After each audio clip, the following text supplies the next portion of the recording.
I just love these guys. Just looking at them lightens my mood. In fact, petting a pet has a built-in reinforcer. We know that there's a release of the oxytocin, the hormone oxytocin, pardon me, often called the love hormone, with gentle physical contact. It benefits everybody. I mean, if you have a pet, I don't think you'd be watching this if you didn't, you recognize that. Well, think about this.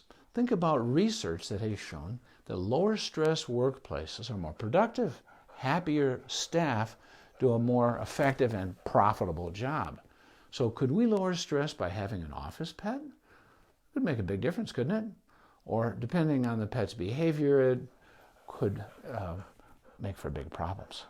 In case we haven't met, I'm Dr. Jeff Nickel. I'm a veterinarian, residency trained in behavior medicine of these creatures.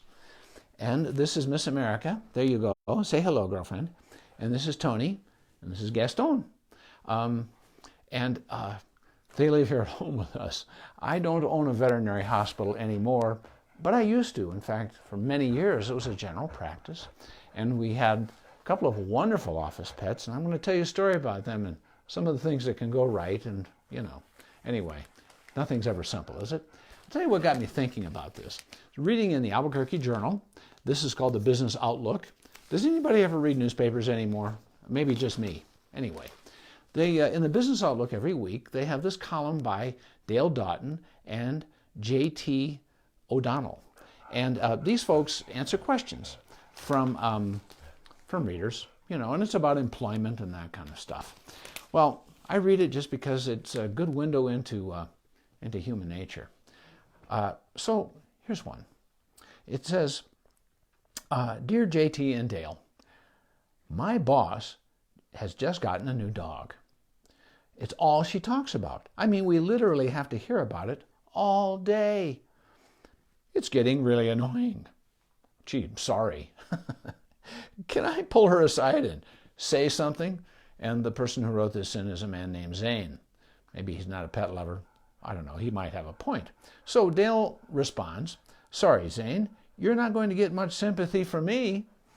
In fact, I wish you'd ask your boss to send us some photos of the pooch. So yes, you're asking a dog lover. Moreover, I am a lover of enthusiasms. As Thornton Wilder wrote, count that month lost in which you have not... Hold on, let me turn the page here. Count that month lost in which you have not been swept up in an enthusiasm. That's the kind of boss you want, one who's ready to embrace something new. Your challenge is to find some workplace idea that will take her mind off the dog. So JT weighs in, his partner in these things, and JT says, I almost agree. There's one exception. If the boss's constant discussion around her dog is something hurting productivity, there's that productivity thing again, and the success of the business, then you could take a stand. If not, then all you do is embarrass her and create a wedge between the two of you. It's likely her dog chatter will die down as the newness wears off. Give it time. In the meantime, be grateful your boss has the new puppy because it will make her happy, and that's the kind of boss to have. Yeah, we only go through this life once, and let's enjoy things, and let's try to make the workplace low stress, high productivity, and enjoyable, and have a place where we can share stuff that's maybe not controversial. So how about an office pet? Well, let me tell you a story. In my 25 years as a hospital owner, just a general veterinary hospital, pretty good-sized practice, had 4 to 5 doctors, about 15, 16 support staff most of the time. And I had, we first had a cat, a white cat, shorter hair than this guy. We found him limping around on the road on the way home from work one day, shortly after starting the practice, and named him after this old-timer who used to do our stationery printing, named Mr. Lindsay. So this cat's name was Mr. Lindsay, and he lived with us for like 14 years, did very well. And then he developed a tumor in his chest, which I operated once, and it was highly malignant, and ultimately, anyway, everybody passes on.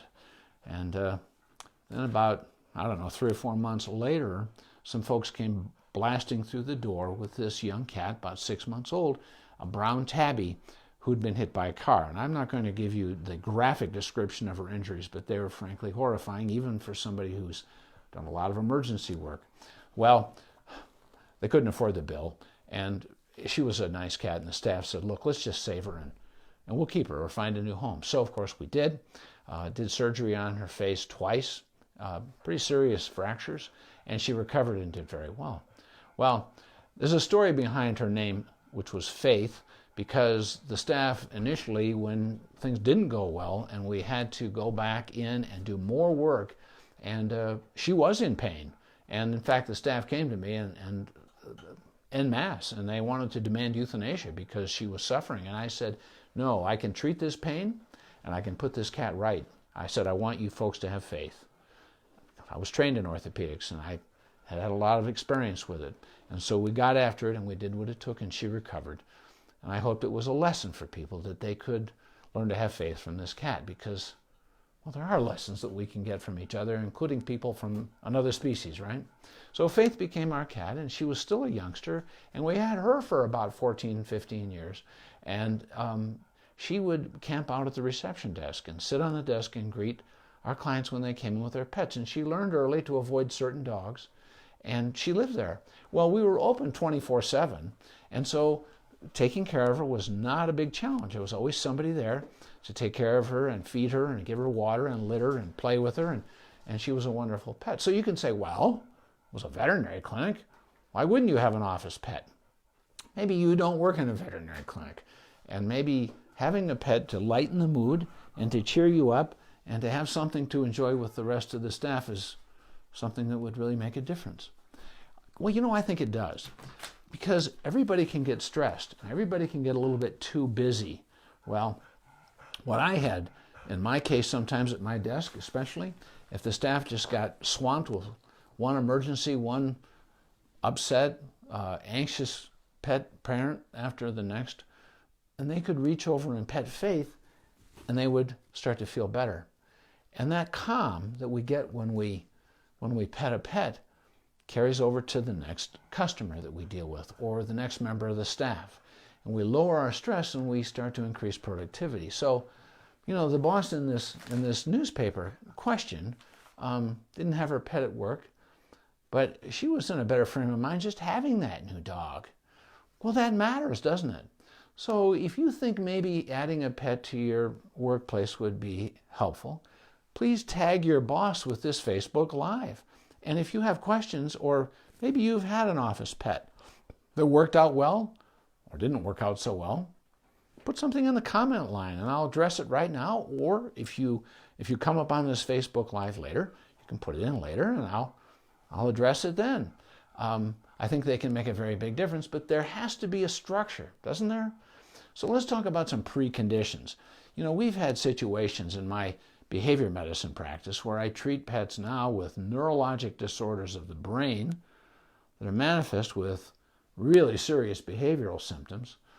And sometimes people adopt a pet that already has behavior problems and they want to make it into a therapy dog or take it to the office, and they're asking too much. It's not realistic. So if you think that you want a pet, let's start with the basics. If you work in most places that are not open 24, well, not necessarily 24 hours, but 7 days a week, then somebody's got to go in, and that's not going to work. So it could be somebody's personal pet that they bring in. That could work fine, but there needs to be some basics. And so, number one, it needs to be completely reliably house trained, because it's a distraction if you're all the time chasing it around trying to train it on the job and clean up messes. And that would be offensive to some of the staff who really aren't pet crazy like I am, and probably you too. So, you know, let's be considerate of people who don't think pets are the greatest thing in the world. You know, they might just have to accept it and tolerate it. So let's not make it hard for them where it's going to cause discord in the office. So make sure the pet you bring in is totally reliably house trained, that it has no tendency for aggression or reactive behavior. You know, you'll often hear me say in these videos that pets are easily frightened, and people don't necessarily realize it. And they might love pets, and they approach to pet or even to kiss the pet. Well, you know, people the pet doesn't know and trust already really shouldn't be approaching and reaching for. They should squat on the floor and turn their side and lure the pet with a piece of food, and then it's the pet's choice, cat or dog, to approach them because that dog or cat feels safe in that interaction. You know, we want to improve staff morale, and we want people to treat customers and each other better, and we want the value of the physical contact with pets to spread, but we want it to be the right thing for the pet and to improve the pet's well-being. So, pets shouldn't be doing stuff on the job that would trigger anybody to reprimand or try to correct or train it.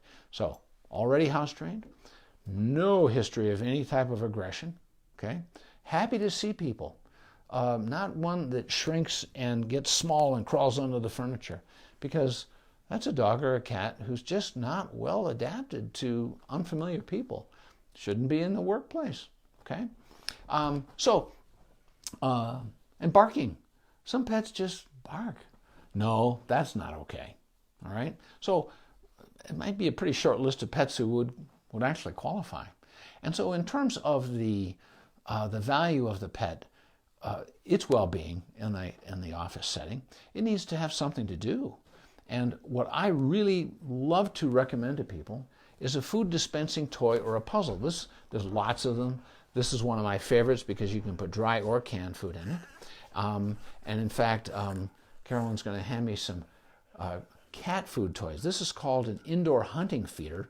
You can put dry food. I've sometimes put canned food in it and then frozen it overnight. Gaston, check that out, my boy.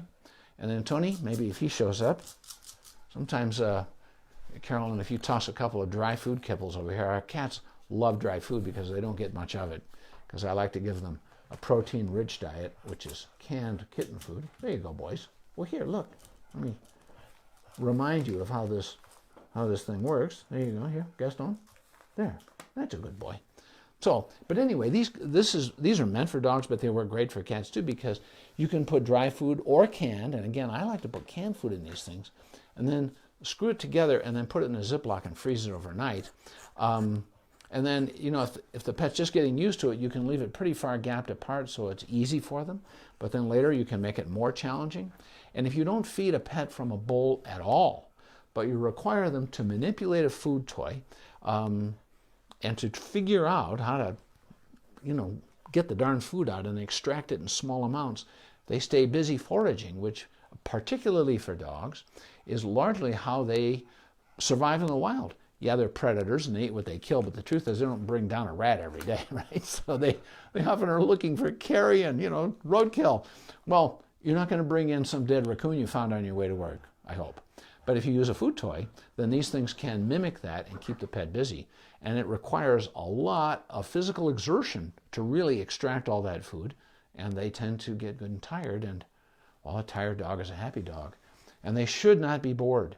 They should have not just things to do, but things that are species specific.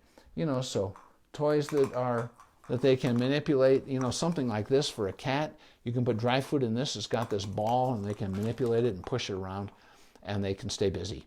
A cat in an office should have a tall cat tree against a window.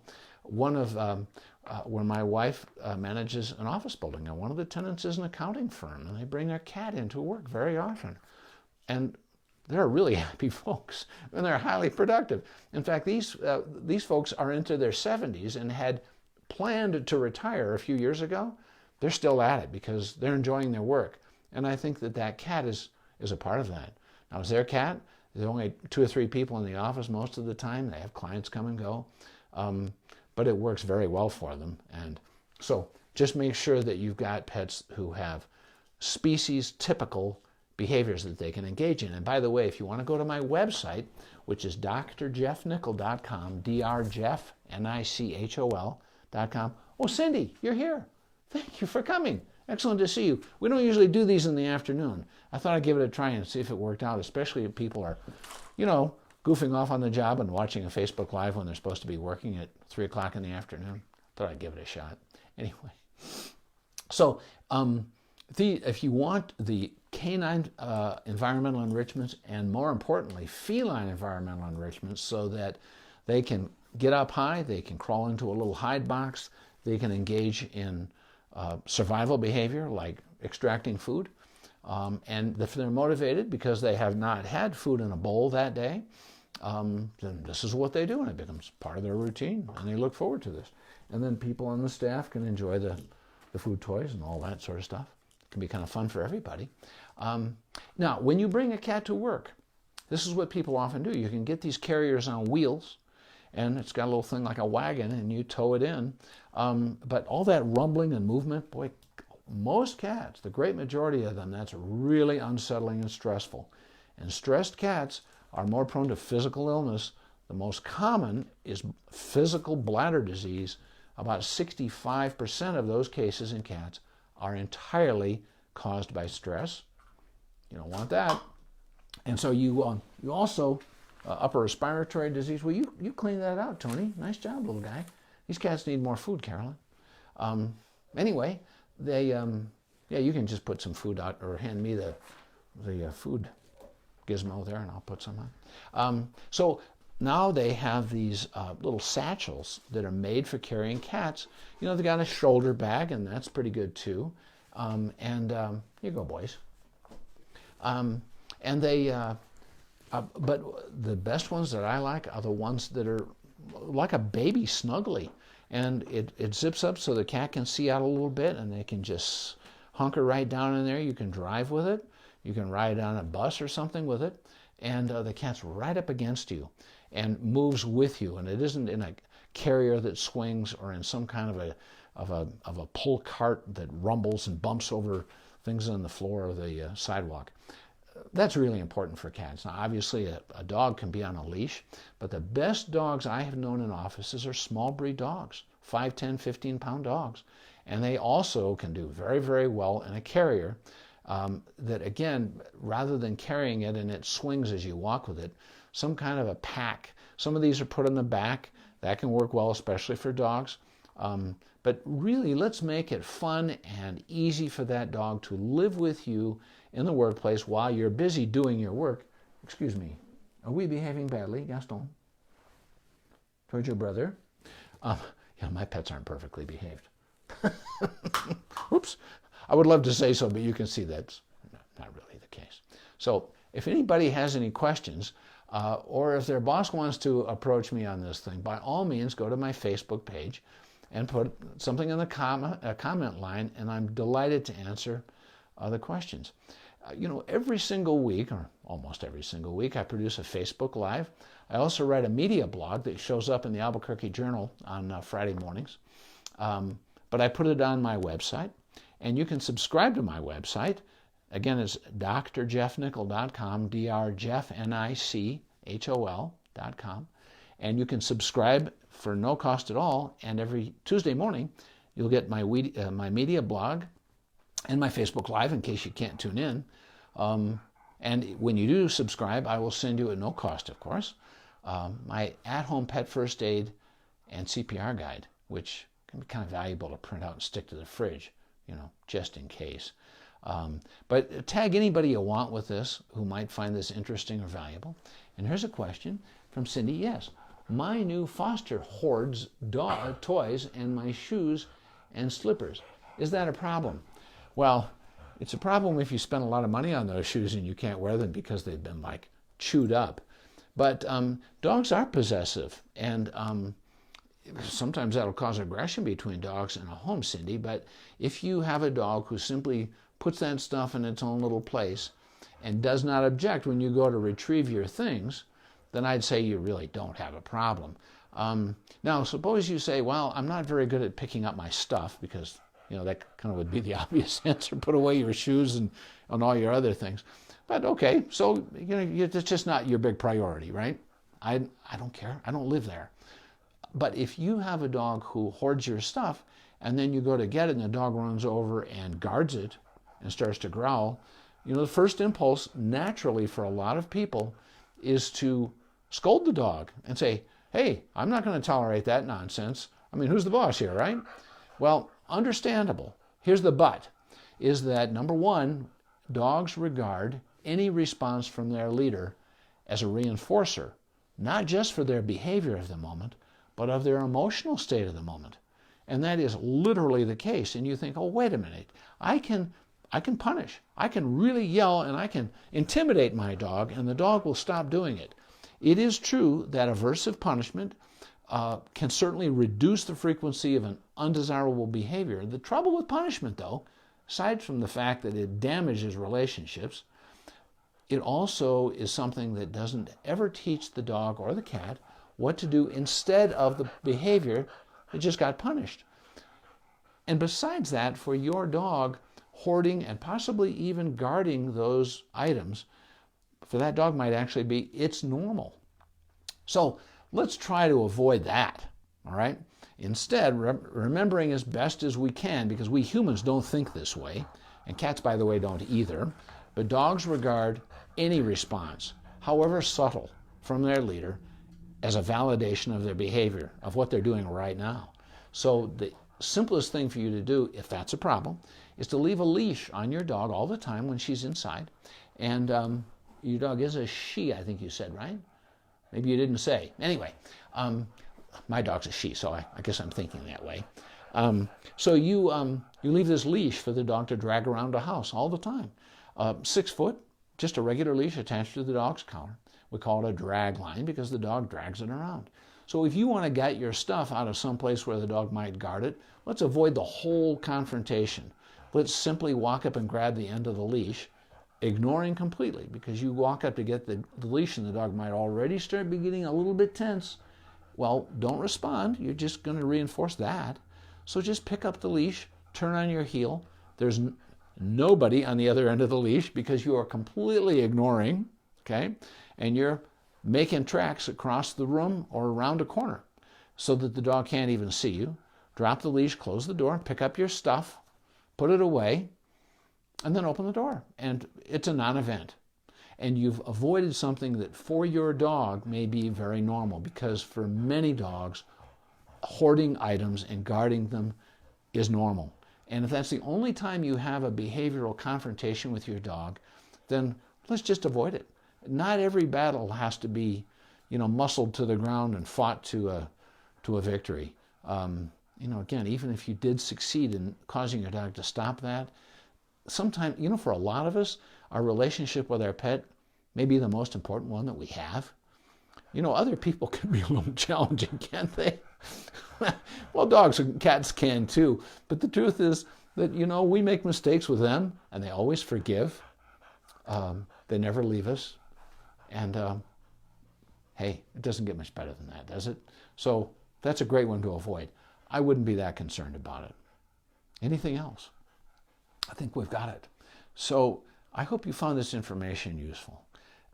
You're welcome to share this video with anybody you want. I do these things because I'm trying very hard to bring out the best in pets and their people.